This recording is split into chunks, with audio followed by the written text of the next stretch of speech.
Today on the show, I'll tell you what I want. What I really, really want. So tell me what you want. What you really, really want. I'll tell you what I want. What I really, really want. So tell me what you want. What you really, really want. I wanna, should I be reading this? Oh, is the ha me? Is the ha like background vocal? Oh, maybe. I'll tell you what I want. What I really, really want. So tell me what you want. What you really, really want. I wanna. Ha. I wanna. Ha. I wanna. Ha. I wanna. Ha. I wanna really, really, really wanna zig a zig ah.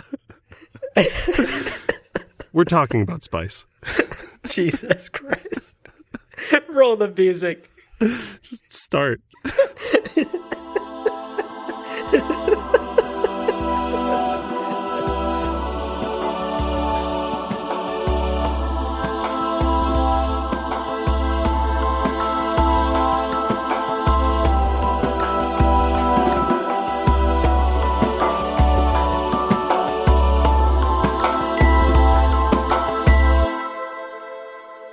Welcome to Gamjabar, your guide to the iconic world of Dune. We'll be exploring the themes, philosophies, and characters found in the sandy depths of this vast universe, from Frank Herbert's groundbreaking novels to the adaptations on film and TV. My name's Abu. And I'm Baby Spice. I mean Leo. Tell me what you really want. Let's keep that going. Let's go. Do that song for another 25 minutes. We got to do the rest of the lyrics, obviously. I know. Oh my gosh.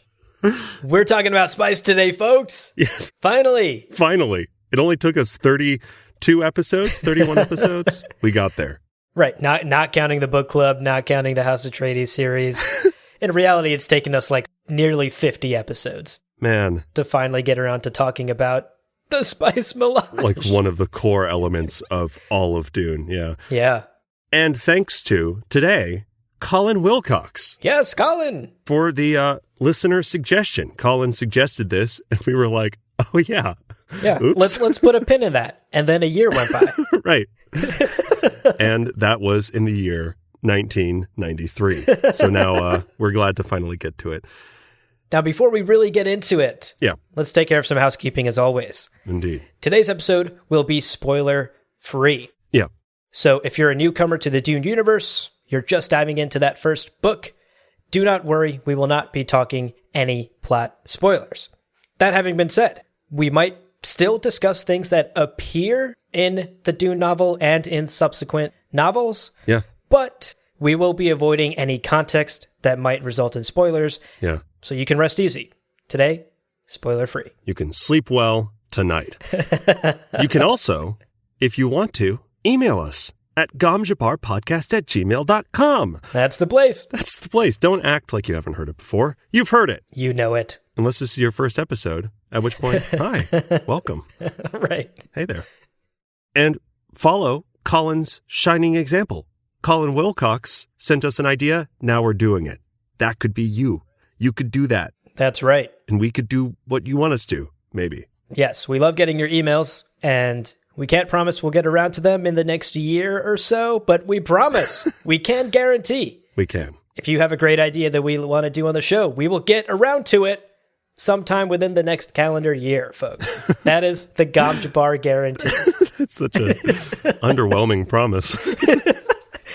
Look, under promise, over deliver. That's true. We take that to the extreme here. Email us. We might just shut down the podcast. Honestly, when it comes to spice, like, why talk about it? Yeah. It is a little crazy that we've gotten this far without talking about it. Right. But it's a good thing to talk about. I mean, it is the most important substance in Dune. And not necessarily talking on a meta level of characters and power forces and all that. Just literally, in Dune, it is the most important substance. And it is the driving force behind so many of the events and the characters and motivations throughout the story. Yes. So it's about time we correct our terrible sin, which is not talking about it. Right. So let's jump right in. Yeah. As you said, Leo, melange, which is more commonly referred to as spice, is the single most valuable resource in the galaxy. Indeed it is. Yeah. It is the thing that drives so many character motivations. It drives so much of the story, and so many of the events that take place are because of Melange. Indeed. Because people need to access the spice. Yeah. Duke Leto Atreides actually explains this to Paul very early on in the first book. Yeah. He says to Paul, quote, "A handful of spice will buy a home on Tupil. It cannot be manufactured. It must be mined on Arrakis. It is unique, and it has true geriatric properties." End quote. Dang. Insane. Yeah. A handful of spice could buy you a home? Yeah. On Tupil. I mean, for those of you who are new to Dune, Tupil is like the Spacing Guild's witness protection planet. Yeah. It's not an inexpensive place to hang out. Right. This is saying something. This is, a handful of spice will buy a house in the Hamptons or something like that, in the Hollywood Right. Hills. This is expensive. Yeah. Exactly. Just how the Hamptons is also the witness protection neighborhood of New York Yeah. for rich New Yorkers trying to escape the IRS. Totally. That is a one-to-one comparison. Listen, brilliance strikes where it strikes, right? Actually, as a quick side note, and this could be cool for anybody who's maybe an older fan of Dune, from the road to Dune, we get some cut chapters that Frank Herbert wrote that he cut out of Dune, oftentimes just due to word count issues.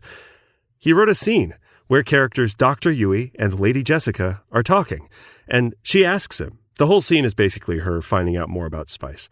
She asks him, "Is spice really as valuable as people claim?" And Yui says, quote, "Melange is the costliest spice ever known. It's bringing 620,000 credits the decagram on the open market right now." End quote. Wow. So we don't really know we don't know how much credits are. So this is only a little bit useful. Right. But, assuming this isn't some crazy inflated currency, right? 620,000 of a currency for 10 grams of a thing. Yeah. That's expensive. That's pricey. That's a valuable 10 grams, let me tell you. Yeah. It's really making me rethink the amount of bitching I did when I had to buy oregano last week. That is also expensive. I didn't pay 620,000 credits for oregano. Dr. Yui went on to say, oregano, second costliest spice ever. Yeah. Right. $18.99? Yeah. Are you fucking kidding me? It's insane. That's why it's there. It's number 2. Yeah. Now, unlike oregano, the spice is prized for its unique properties, just like Duke Leto tells Paul. These geriatric properties enable biological and technological advancements in this universe. And almost every single major political faction in the Empire relies on spice to varying degrees. And let's put a pin in that. We're going to get more into detail all about that a little later on. But just note that it's important to almost everyone. Yeah. I was going to say, considering the age of some Italian grandmothers I've seen, maybe oregano also has geriatric qualities. It could be. That. Yeah. You're onto something. I'm onto something. I'm onto you, Italy. No, spice is such a valuable commodity that it is really, in a lot of ways, the backbone for the galactic economy. We get this quote about CHOAM. Quote, "But the important thing is to consider all the houses that depend on CHOAM profits, and think of the enormous proportion of those profits dependent upon a single product." Oregano, the spice, end quote. Yeah, wow. And for how valuable of a substance spice is in the Dune universe, shockingly, it is only produced naturally on a single planet Right. in the entire Imperium. Oh, which one? And you know the planet, I know the planet, we all know the planet. Caladan. Oh, shit. Come on. No, Arrakis. Oh, right. God, sorry. Yeah. The harsh desert planet of Arrakis is the only place that you can find spice. The one called Dune. The one called the Dune. Starting to see some significance here. It's in the title. It's in the title. And obviously, you can start to see some very strong parallels to oil in the Middle East here. Yeah. Desert planet, valuable substance, the economies of the world run on it, Everyone in the world wants it. Right. The parallels here are strong, and we're not the first to draw these lines. This connection to oil in the Middle East has long been discussed ever since the book came out. But we also have to remember that Frank wrote these books during the height of the Cold War, as he saw two world powers, the USSR and America, duke it out in these proxy wars that were fought all around the world in smaller, poorer countries. Right. So understanding the context in which this story is written, it starts to make sense why some of the decisions were made about spice and Arrakis and its ecology. Interesting stuff. Yeah, totally. And in the Dune universe, obviously, if this is the sort of thing, like oil, that people would literally war over, you'd think, let's find some good alternatives. Well, no one's really been able to do that. Right. No one's really been able to successfully create either artificial melange or substitutes. The attempts that have come close are either super, super weak, don't really work, or have unknown side effects, which is 3 words you just never want next to each other. Right. You're like, side effects. You're like, okay, which ones? We're not sure. Unknown. I am okay. I'm okay without that thing.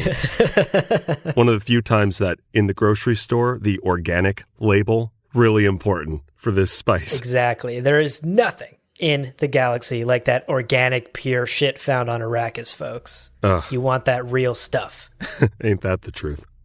So let's actually talk about Arrakis and the spice. Where does it come from and how is it produced? Right. If Arrakis is the only planet on which spice is found, there's got to be a reason, right? Right. What is it about Arrakis that makes it the only planet in the galaxy where you can naturally find spice? Well, the answer is giant and potentially 400 meters long sandworms, baby! Critters, yeah. Desert, thick, spicy boys that we have come to love on this podcast, yeah. Exactly. Our thick, spicy boys, we learn in the first novel, are intrinsically linked to the spice. Right. When Paul and Jessica escape their first encounter with a worm, we get this from Paul's perspective. Right. Quote, "What has the worm to do with spice melange?" he asked himself. And he remembered Liet Kynes betraying a veiled reference to some association between worm and spice. End quote. Yeah. And thus we get our first hint that the spice and the sandworms are linked to each other. Right. And we learn that the spice is actually a byproduct of a sandworm's life cycle, which explains why it can only be found on Arrakis, because these giant sandworms only exist on the desert planet of Arrakis. Right. No worms, no spice. It's as simple as that. Yeah, absolutely. Now, we're going to talk more about that in-depth worm life cycle, right? The desert, thick, spicy boys. We're going to talk about how they become desert, spicy, thick men, but in another episode. Today, we're going to be focusing just on their byproduct. But, here's a brief overview for now to keep you satisfied. Sandworms, the big hunkin' boys they are, start off in the larva state as sand trout, or, little makers, as Fremen call them throughout the first book. And in this sand trout phase, basically they kind of scurry around the desert through the sand, scavenging traces of water and kind of bringing it back to their nests. This is where the water combines with their poop or their excretions, and that creates a pre-spice mass, which eventually becomes what we know as a spice blow. It's kind of a desert bomb, which deposits all of that underground pre-spice onto the surface, where then it's exposed to the sun and air and kind of quickly changes into the melange that we know and love. That's right. And that is the link between sandworms and the spice. Right. In the process of their life, as they reproduce, as they grow, the worms end up creating these pre-spice masses that then become spice blows and deposit what later becomes the most valuable substance in the galaxy on the surface of Arrakis, deep, deep in the desert. And that's then where it gets mined and processed. So that explains basically where the spice comes from. Can you imagine the look on someone's face after eating a heavily spiced meal? If you're like, You know, that's made from sand trout poop and water. And then it dries out in the sun and now it's in your mouth. How's the duck? Right. How's the spiced duck? How's the spiced duck? Yeah, that's so funny. I mean, it could also just be sort of their bodily excretions, which is gross. Maybe not as gross as poop, but yeah. Nature is gross, guys. This is why I don't like hikes. That's the one reason. Sand trout and spice blows are why Abu doesn't like hiking. Like, I don't want to be dealing with worm poop. Every time I'm like, hey, let's go to Prospect Park, you're like, right. Worried about spice blows. Spice blows and mosquitoes, my mortal enemies. Oh, mosquitoes are terrible. That's true. The worst. All right, so that is a very quick synopsis of where the spice comes from, where it originates from on the planet Arrakis. Now let's transition into what happens when it is harvested and processed and put into that delicious, delicious spiced duck, baby. Delicious. Regarding how it's harvested after that kind of explosion, really, really broadly, because, you know, it gets really technical with different types of harvesters and the history and blah, blah, blah. Just very broadly, it is scraped from the surface of the sand by harvester factories, which sort of purify and isolate the melange. And then from there, it's processed in a factory to create that substance that we kind of know about in the books that might be included in that spiced duck or might be included in that spiced coffee. Well, that is a very refined version of that. I think of it like raw ore that's been processed into ingots, right? Yeah, right. So yeah, from spice blow into a spice harvester factory into, I don't know, jars, just little baggies, little plastic sandwich baggies. Into cute little mason jars that are really well branded by the company because it's a startup and they really want to woo investors and get customers and hit the millennial market. Yeah, totally. Yeah. Did we go to the same Bushwick spice dispensary? They have the twine. They have the twine and the little handwritten labels. It's great. Yeah, totally. Every other purchase is a donation to a dog in need in Africa. The owner has that sleeve tattoo. Yeah, it's cool. Right. He's got the peg leg and the hook for a hand. It's he's got a history, you know? Dude, nothing is more hip than having a peg for a leg. Did you say a hook hand? Yes, he's a pirate, is what I'm saying. Captain Hook sells spice in Bushwick. You heard it here first, folks. You got to stay ahead of the times. Pirating is out of style. Selling bullshit to millennials in New York is the new thing. It's just markups. The real theft be markups. Oh my God. Jesus. Well, let's talk about some of its effects because, right. Yeah, sure. As Duke Leto told Paul, those geriatric properties are what it is so prized for. It's one of the primary reasons that it is so sought after by so many people in the galaxy. Yeah. So let's go over some of these biological effects that the spice has on your body when you start to consume it. Indeed. So to start off, it's insane what this does to the human system. Yeah. And one of the primary reasons why it's so sought after. You know, it is like oil in the Middle East, and we'll talk more about this as a traded thing, as a good. But it's also kind of a miracle cure, and it really does seem like a few of the world's most sought after substances wrapped into one, you know? The first thing is enhanced prescient abilities. So we see multiple examples in Dune of spice's effect on prescience throughout the different beats of the story. But we get kind of a specific explanation of why it has this effect from the encyclopedia. And here's the quote. Quote, ingestion of spice stimulates the growth of KK cells so that the individual becomes more aware of his or her time-space environment. End quote. Cool stuff. Cool stuff. Also, what is KK cells? Oh, good question. Glad you asked. So now I get to try these names. KK cells stand for Körleiker and Kramps. That was brilliant. I took German in high school. So that might be said a little bit wrong, but Körleiker Kramps are named after. Oh, and these names are harder. You like how I threw you under the bus on this one? Probably Alitzi Kuliker. Yeah. And Zeimer Kramps. Yep. Probably, yeah. Who are, I guess, doctors who wrote an article called Unique Cells Present in the Brain Cortex of a Genetic Prescient.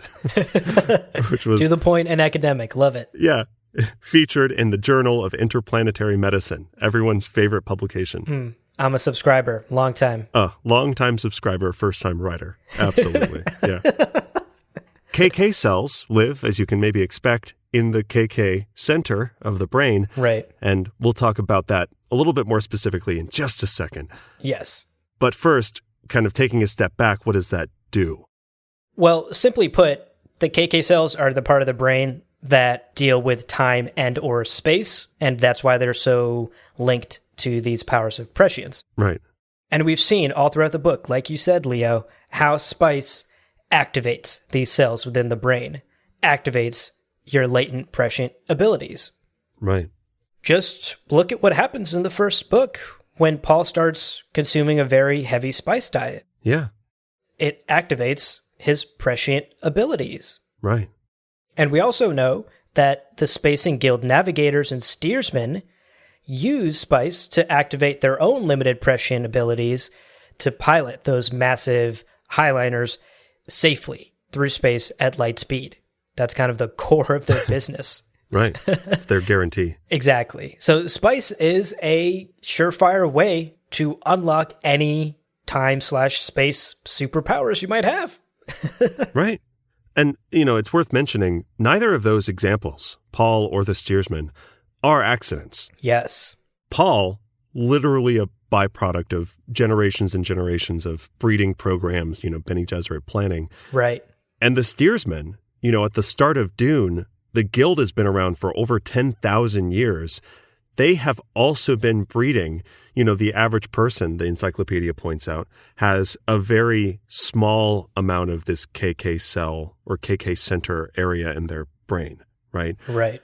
But the steersmen are being bred for this and genetically engineered for this very specifically. Like, doesn't matter what else, nothing else matters. Just as big of KK centers as they can have, right? Yeah.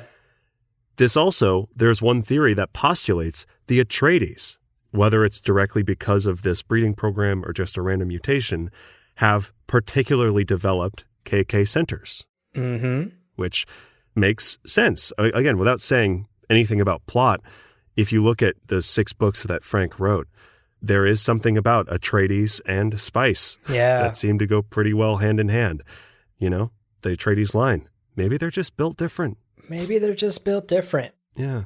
Now, to be clear, we have been talking about KK centers and KK cells and Alzihi Koliker and Zeimer Krampst. Nice. You said it so much better than me. To be totally clear, all of that is fictional, by the way. There is no center of the brain that deals with time and space that's called the KK center. There's no such thing as KK cells. None of that is like real brain stuff. And I know that because I Googled it. Because I, for a second, was like, what? Why have I never heard of this?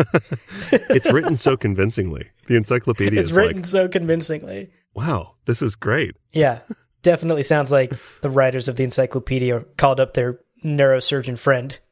Oh, totally. Yeah. Now, the KK cells might be fictional, but the addiction to spice that results from this enhanced growth of those KK cells in your brain is all too real. Yeah. So this is the second biological effect of consuming spice. And that is a lifelong, deep addiction to the spice. Once you start taking it in regular amounts, you must continue to take it. Yeah. The encyclopedia lays this out very clearly for us. Quote, "It is due to the action of the spice on the KK cells that melange is addictive. If quantities in excess of 2 grams daily per 70 kilograms of body weight are ingested, severe addiction is encountered." End quote. So it's like 150 pounds. So for the average person of 150 pounds, 2 grams daily. Yeah. And that's not a whole lot. no. It still costs, but it's also 120,000 credits worth of spice. God. At that point, you might as well just go hard on oregano. Right. At a certain point. Just start snorting oregano, man. The symptoms for oregano are not that bad. No. Like spice addiction, if you cut yourself off after you are fully addicted, after you have started taking quantities of more than 2 grams per day, withdrawal symptoms can be extremely severe. And ultimately, if you don't get back on that spice diet and you're fully addicted, it'll lead to insanity and death, simply put. Right. Oof. So there's your trade-off. The spice is not all good. Yeah. It does come with a healthy dose of addiction if you start to include it in your diet. Yeah. There's another deleted chapter from The Road to Dune, written, again, by Frank Herbert, where I believe it's Thufir and Leto are talking about spice addiction. And I believe it's Thufir that brings up that someone on Arrakis basically isolated these kangaroo mice and fed them only spice and noticed that they had the eyes of Ibad, which we'll talk about in a bit. And when they took the spice away from these mice, the mice died rather than eat food. They didn't want to revert to their original diets.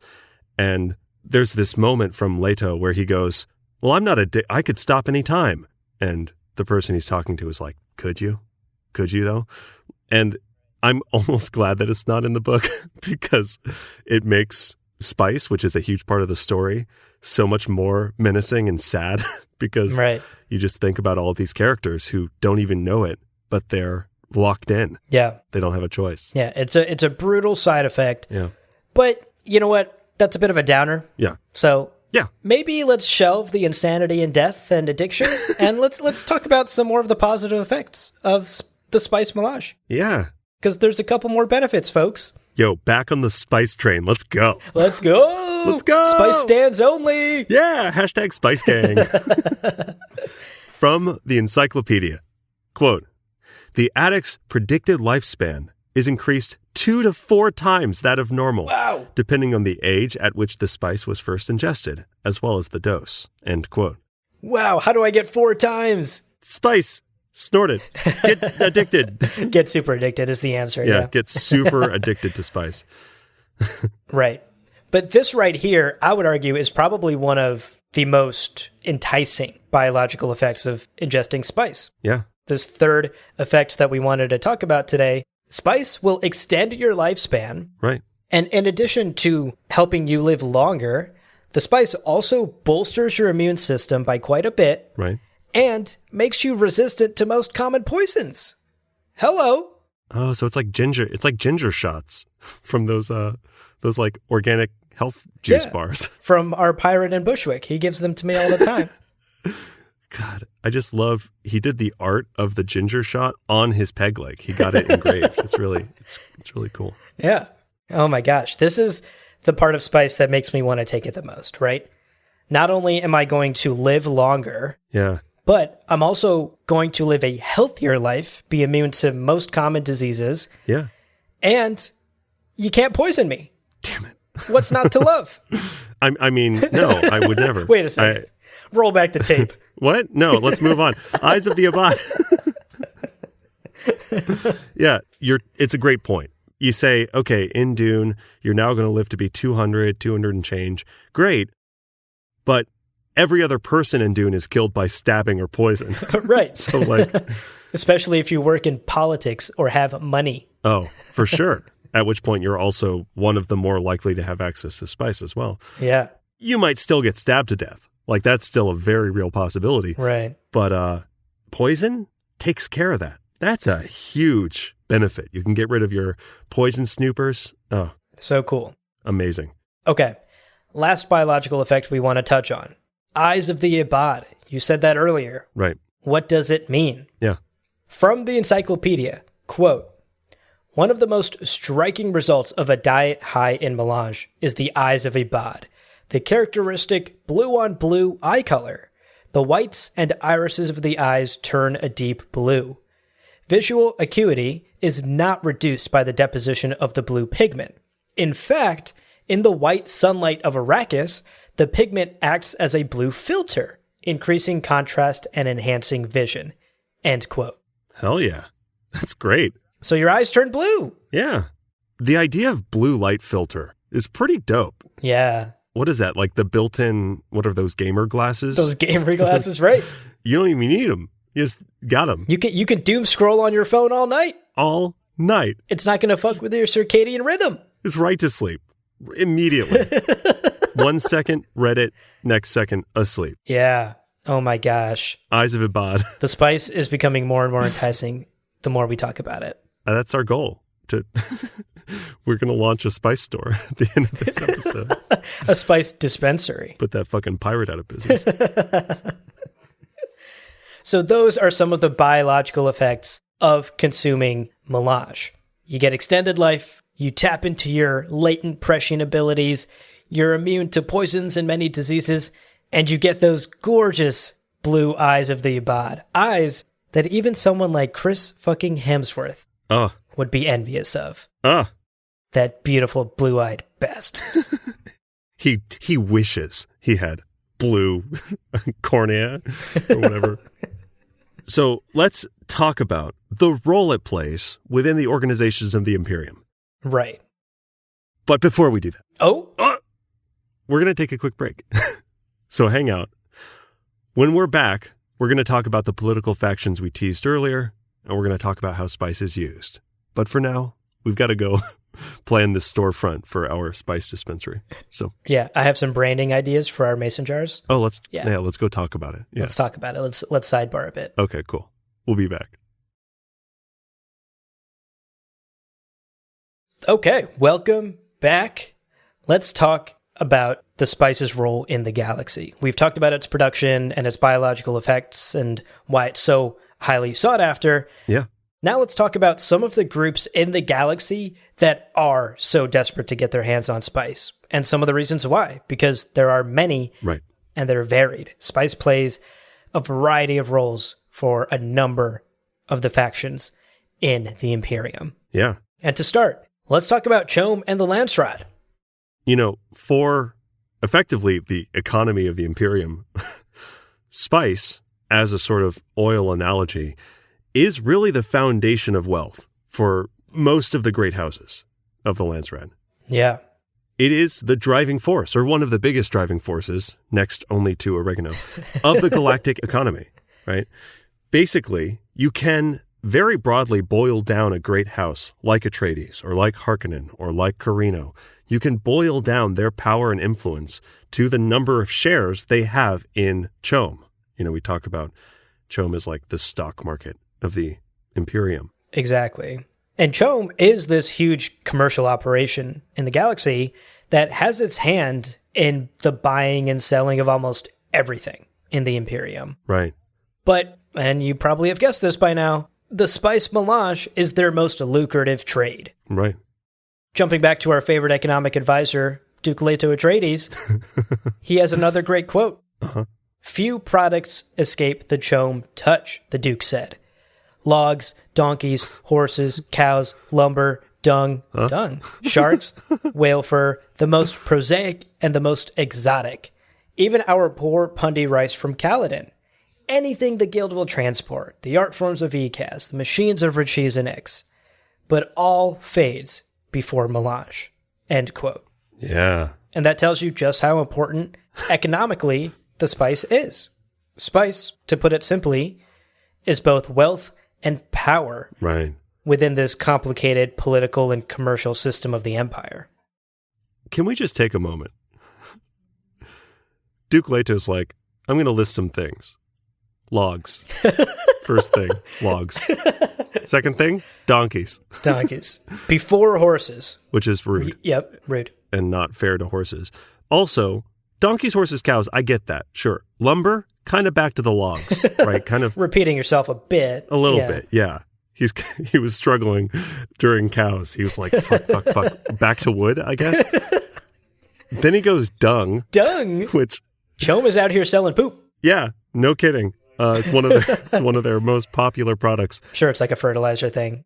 And then sharks? Sharks? And then sharks. Just full, not even like We get to whale fur, which is a whole conversation to be had. Yeah. But just sharks. We've got a big shipment of sharks coming in. We got to do a Chom episode. They are up to some shady shit. Question. Why did we order sharks again? Yeah.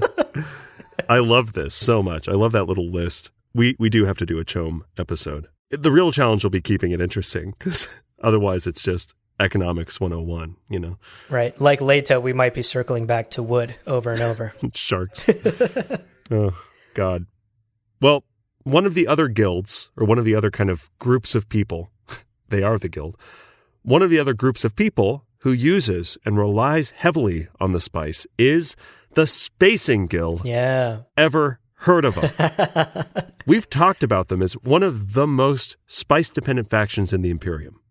Thousands of years ago, they realized they could train and or breed their ship navigators and steersmen to use spice, activate those KK cells and the KK centers of their brains, to use their limited kind of prescience to fly those ships safely at faster than light speed. Right. So they're not crashing into suns or each other, right? Right.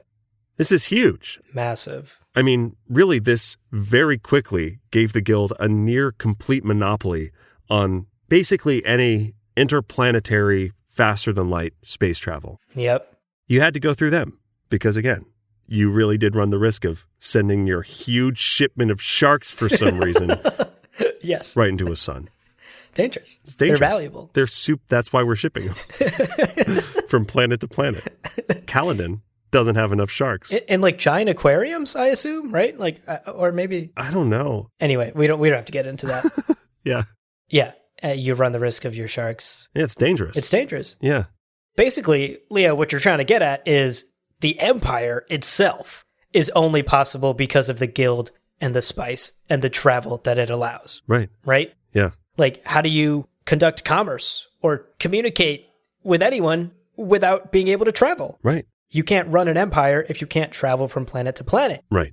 How do you throw your giant presidential parade Right. on Gamont if the guild won't take you? Good choice. Yeah. Always throw the parade on Gamont. Always. Pro tip. Oh, they have the best parades. Leave the kids at home, though. You got to leave the kids at home. Can't bring them to the parade. Yeah. Parade is a euphemism, folks, for orgy. It's all about. Oh, the curtain comes down. The words are just said out loud. It is one of those things. Travel and shipping and communication, all of these things, sure. But there are entire parts of the galaxy that humans were only able to populate because of the earlier guild trips. And just like actual countries on Earth, like not everywhere has every resource. So then you have to import things in order to sustain and to live. You think about planets like Rosic that just doesn't have a lot of, natural resources, and people are straight up eating poisonous roots and shit Right. to survive. That sort of planet, if the guild were to not have spice, is screwed. I mean, they really are. Yeah. And that's true for a lot of places. Yeah, definitely. Okay, moving on from the Spacing Guild, let's talk about our next group that just loves Indeed. that spice, baby. That spice baby? That baby spice? That baby spice. The Bene Gesserit. Yeah. The OG Spice Girls. Yeah. Oh my God. So in addition to the usual wealth and power that comes with spice, Right. for the secretive Bene Gesserit sisterhood, spice is also necessary for more practical reasons. Right. Paul actually says in Dune, quote, "There are other poisons the Reverend Mothers can use for their tricks, but once they've used the spice liquor, the others no longer work." End quote. Right. We know that the Bene Gesserit have certain abilities, and particularly the Reverend Mothers have access to other memories, their history down the female genetic line. Right. All of these powers are tapped into with the help of spice. And particularly for Reverend Mothers, they go through something called an agony, which unlocks that access to other memories, which unlocks many of their powers and abilities. That agony is induced with spice. Right. Right. And in fact, spice is the most effective and reliable way to induce the agony. So without spice, it's much tougher for Bene Gesserits to graduate, to undergo the agony, and become Reverend Mothers. It really throws a wrench in a lot of the Bene Gesserit plans and trainings. Spice is so critical to what they're doing out here in the galaxy. Yeah.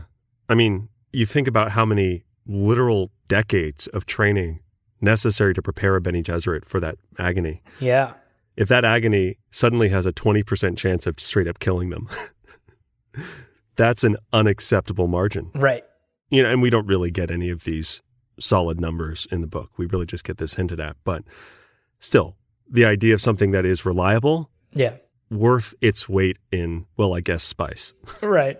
You buy a house in Topeel for that sort of reliability. Totally. Exactly. And to be clear, we're not saying that all of their abilities are spice dependent. Much of it is that decades of training, Prana Bindu, their incredible abilities of observation.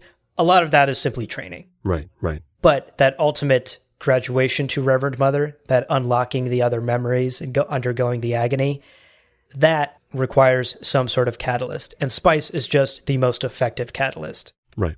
Historically, they have had other methods to achieve that. They've been able to undergo the agony.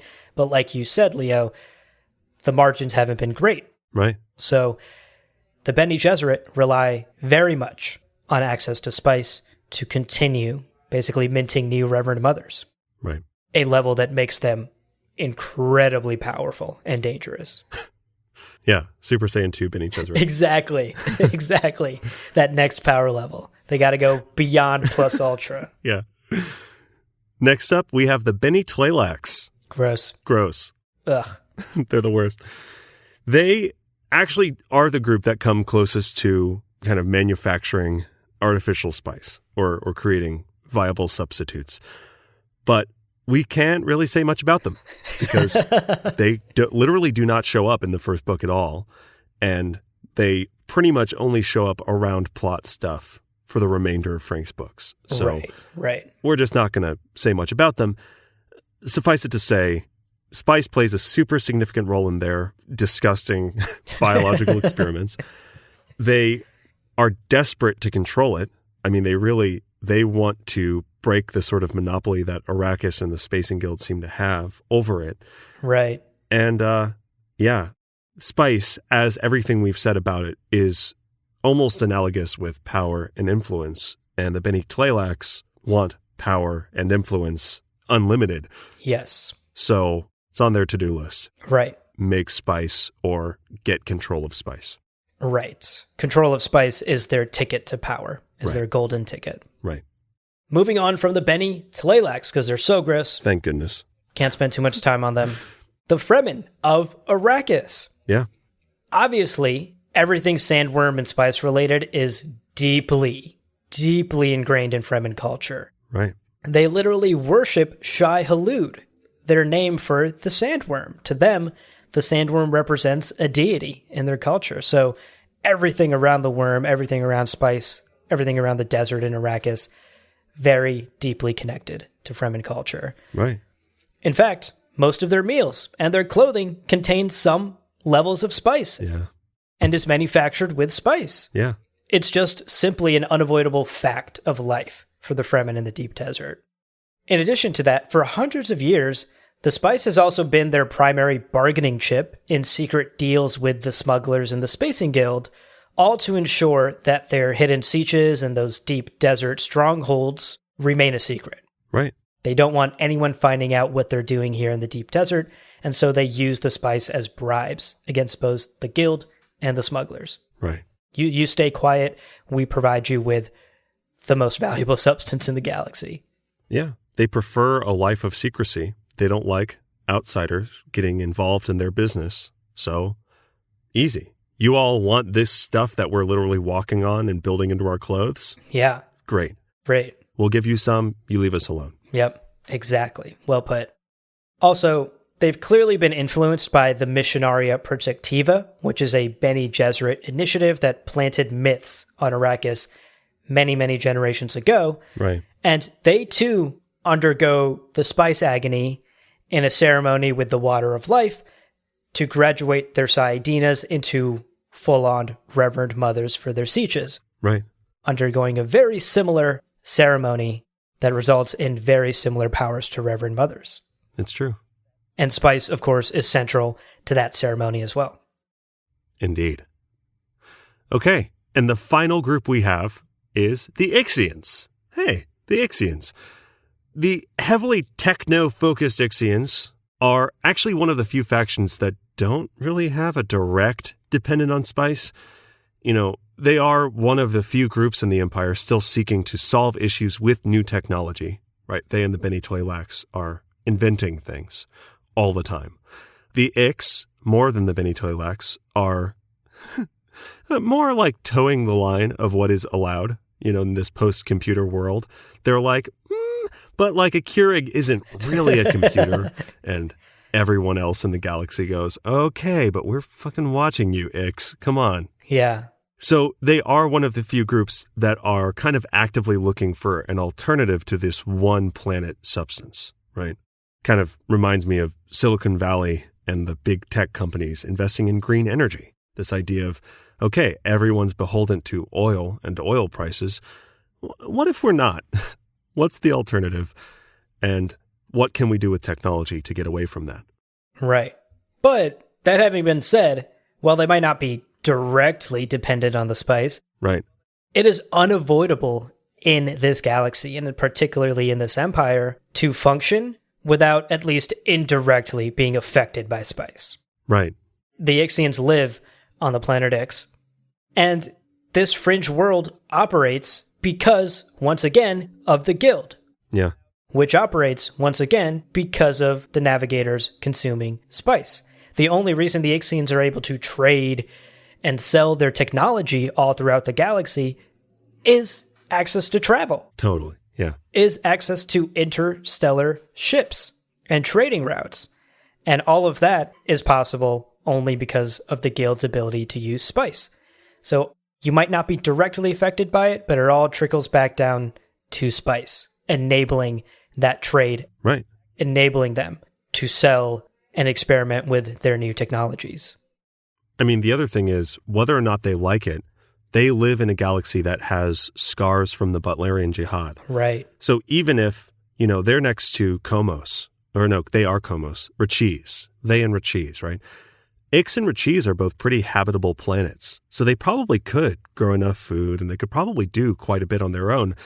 But even if they weren't messing with other people, if other people got the sense that they were creating, you know, artificial intelligence or machines that think like man, they would be attacked by, you know, forces of people who could use spice to get there.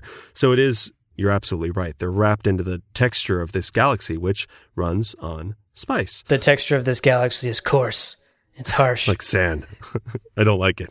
It gets everywhere. Sorry, I had to make that joke. I love that Spice Girls reference. The other thought that I had about the Ix, Planet Ix, is they're not ever really described as being poor or like having a hard time of it. Yeah.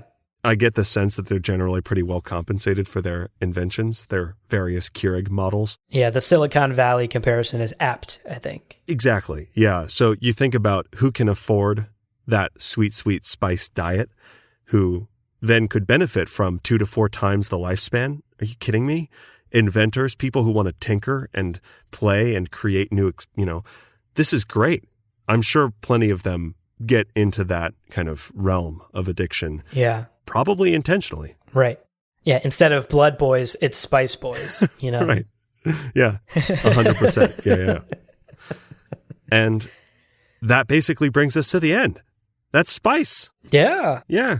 That's the spice melange and everything you need to know about it, folks. Yeah. How it's produced, what effect it has on your body, and the incredible role it plays in galactic politics, in the economy, and for all of the factions that we meet in the story. Yeah. It is so central to literally everything. Yeah.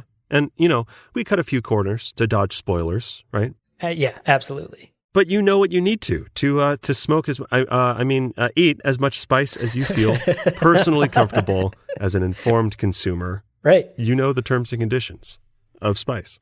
Exactly. And look, you got to bring your ID card. You must be at least 21 years old to buy from our spice dispensary. Okay. We have to enforce those. It's the law. Right. And I swear to God, if we catch you going to that fucking pirate's place. Don't go to that pirate in Bushwick. He's upscale. He's charging you so much. Let's end this episode on a question. Yes. We could talk about that pirate for years. I mean, really, for years. It's bad blood between us and his business. Let's end this episode on a question, a couple of questions. Abu. Yes. For you, is the trade-off of extended life and that space-time awareness worth it for you in exchange for that sort of lifelong addiction? What do you think? Wow, that's a great question. And I think anyone who has been listening to a single word I've been saying all episode already knows my answer. Yes, it's totally worth it. Yeah. Not only do I get extended life, I get extended health. My immune system is super powerful. Super Saiyan 2, baby. I'm immune to poisons. I don't have to worry about somebody poisoning me, like my co-host. Yeah. What? No, I would never. I'm on to you. And Shit. I get to experience time-space awareness that I've never have been able to before. Maybe I unlock some latent prescient abilities. I am so curious. Of course I want to tap into that. I want to know. It might be awful. I might see visions that I don't want to see. Yeah. But boy, curiosity killed the cat, and it also killed Abu, man. I would absolutely love to experience that. So to me, the trade-offs are totally worth it. And I'd be all for it. Now, what about you, Leo? Are you all for the spice? Listen, I mean, yes, 100%. Part of this is assuming, as part of this hypothetical, that I'm even in the tax bracket who can afford spice. Fair. We're talking 120,000 credits a day worth of spice. Heavily debatable that I'm... Do they take Bitcoin? Do you take Ethereum? No. If I had a more or less stable supply of spice, yeah, the perks sound totally great. And, I feel like as Americans, we're already basically addicted to like simple carbs and sugar, Right. Which is a lifelong addiction and also just terrible and has no benefits. Yeah. So I'm addicted to Coke. Yeah. Literal cocaine. Coca-Cola. Oh. No, awkward. It's like a bold time for you to announce that. It's brave. It's very brave, my friend. But yeah, no, as I was thinking about this answer, I really was thinking about like caffeine addiction. Yeah. Or I was thinking about, sugar and how there are a number of health organizations who are saying this is an epidemic. Sugar in the States is an epidemic that's killing a lot of people through obesity and all this other stuff. Right. And yet you can't get away from it. So like a Fremen on Arrakis, it's sort of like it's in everything. And the question is not whether or not you're addicted. The question is how you manage it. Not to like bring the conversation way down, but that was where my brain went. Yeah. No, absolutely. That's a really, really smart connection to make. Sugar addictions, caffeine addictions, all too real. Yeah. Many of us already live with lifelong addictions that we're unaware of. So I say, yeah. I've already got these other ones. Right. Let's go. Let's go. All right. So follow-up question to wrap up today's episode. Oh, sure. Yeah.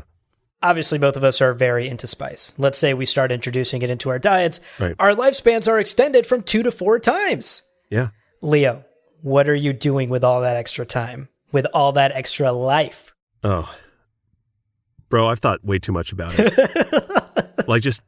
There's so much that I want to do. My to-do list is so much longer than I can accomplish in a single lifetime.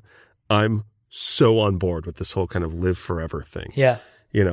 I want to learn dozens of instruments. I already play trombone and piano, but I want to learn so many more. Yeah. I want to learn a bunch of languages. I want to, I'm American. Just a second language would be great. I'd get back into drawing and painting, travel everywhere. I want to see the whole, in this case, maybe the galaxy, but you do something with that art degree. Yeah. Maybe, you know what? Maybe finally. And then when you say, how's it working out for you? I'd be like, really well, thanks. Really well, thanks, friend. And then I tease out of love. No, I appreciate it. Keeps me humble. So that's kind of where my mind goes. All of the things that I already want to do that I maybe don't because, you think about taking a weekend trip. Yeah. We'll allow ourselves going to a new city for a few days. That could be months or years if you live twice as long or 4 times as long. So yeah, I just think about all the things I want to do now and do the same things. What about you? That is a beautiful answer that you gave. Oh, sure. Mine's a little less poignant.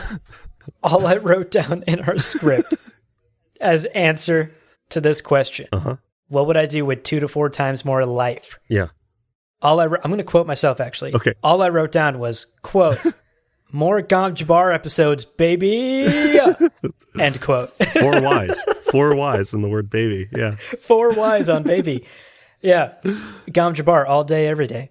No, this is actually a really interesting question that I've thought about a lot too. Right. It's like, what would humans do if our lifespans were extended, right? Like, what if a medical breakthrough happens in the next few decades? Right. And suddenly humans are living twice as long. Right. Yeah. Would we live twice as much life, as quality life? Or would we be just half as productive and waste twice as much more time? Twice as much TikToking. Yeah, exactly. Like, would I just be on TikTok and Reddit twice as much because I know I have more time to waste now? Right. I don't know. I'm really intrigued by the idea of what a longer lifespan does to humans psychologically. Right.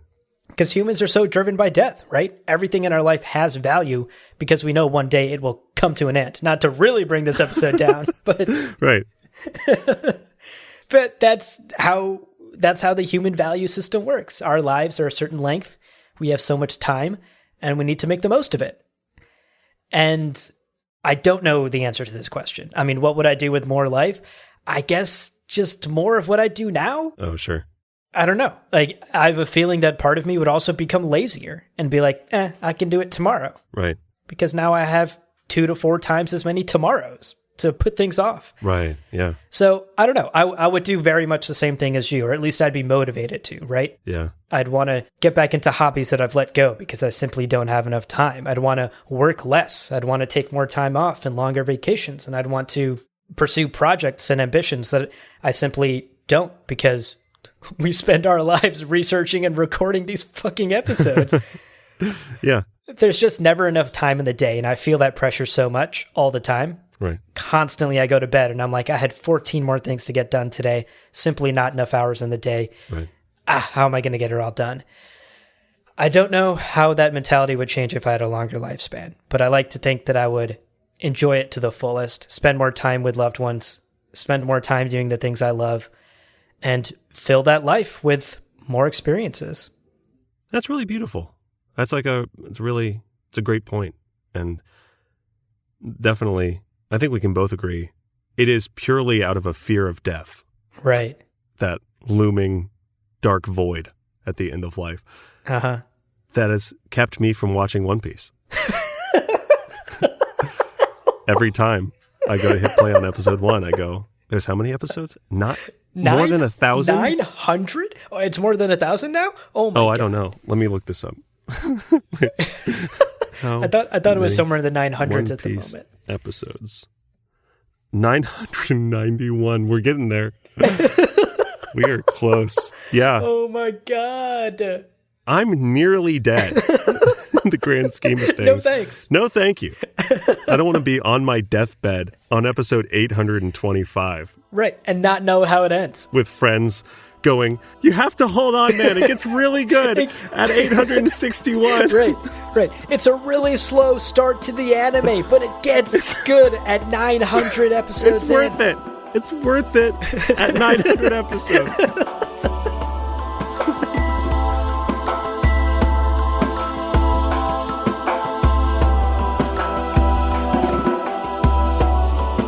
Well, friends, there is no real ending. It's just the place where you stop the recording. But this podcast is always one step beyond logic, so help spread the word of Muad'Dib and leave us a review on Apple Podcasts. And be sure to check out the other shows on the Lore Party Podcast Network on loreparty.com. You can also follow us on Twitter and Instagram at lore_party. Thank you so much for listening. And remember, he who controls the podcast controls the universe. We'll see you on the golden path.